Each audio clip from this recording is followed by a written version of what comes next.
Hi mga kapreni! Hindi naman ako nakanta pero umulan. Sino kaya ang nagwagi? Nakatipid ng konti sa tubig at nadiligan ng mga halaman. Sa sobrang init, hinahanap mo ang ulan. Kapag tag-ulan, hinahanap ang araw. Ay, etong batang to, kung saan masikip, dun sumisiksik. Nasaktan na ako, tumawa pa siya. Pati ako kapreni, natawa sa tawa ng anak ko.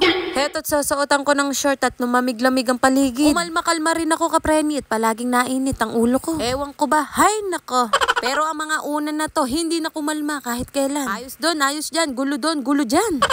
Ay tanghali na pero madilim pa rin. Tinanghali na ako ng gising at madaling araw na akong natulog. Hindi pa naman ako mayaman pero tanghali na ako nagising. Ay grabe talaga sa tanghali na yan. Ay kalaki naman, ano ba yan? Uy, mag-aalas 12 na nito kapreni, sus Mariose. Hindi na ako kakain ng umagahan, tanghalian na kapreni. Kung dati ka pang nanonood at nakasubaybay sa buhay ko kapreni, ay alam mo na, chismosa ka. Uy, joke lang, bawal magalit dito ha. Dapat ako lang, sorry na. Nagigising ako sa umaga pero nahihirapan ako. Gaano kahirap? Yung nakatambay lang ng buong araw sa bahay pero nagpupuyat. Uy, sana all. Mapapasana all ka na lang talaga, uy. Busy ang Kuya Ken, istorbohin ko nga. Mamaya ka na magganyan-ganyan, videohan mo muna ako. Dali na, bilisan mo.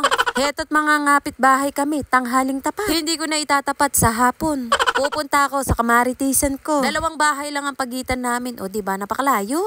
Nag-chat sa akin at inaya niya si Ruby. Ina ni Ruby ang nakabasa. May maliit na swimming pool sa kanila at yung anak niya ay naliligo. Kaya si Ruby ay inaya. Nagmamadali nga kami pumunta dito dahil napakainit nga. O diba, sana all may kapitbahay na mayaman. Charis! Abay dati nung bata ako kapreni, ayan na naman tayo, nagkwento na naman. Nagpapaalam muna kami dun sa may-ari kung pwede kami makiligo. Makiswimming baga kapreni. Sabi naman ni Kuya Ken, mama ako din magsiswimming. Ha? Anak, maawa ka.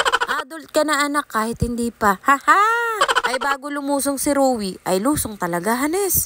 Pinupunasan ko muna at pawis na pawis. Hindi pa man, wala pa man kapreni, nakikipagchismisa na kagad ako. Abay ligong-ligo na ang bata, ayaw pa ng ina. Ay baka mabigla kapreni galing sa initan. Siyempre, iba na ang nag-iingat. O diba? Hi! Magtatatlong taon pa lang siya pero idol na niya ako. Haha! Outfit check sa pang-swimming. O, sino ka dyan?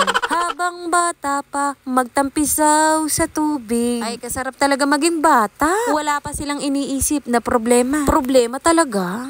Hindi naman ako ready pero nagbaon ako ng chicha. Alam ko na kasi ang mangyayari kapreni, makikipagmaritisan ako. Abay, masarap ngumuya habang nakikipagchismisan. Kayo naman, oo, huwag kang ano, napaka-ano mo. Maraming salamat sa mga nanood. Bye mga kapreni.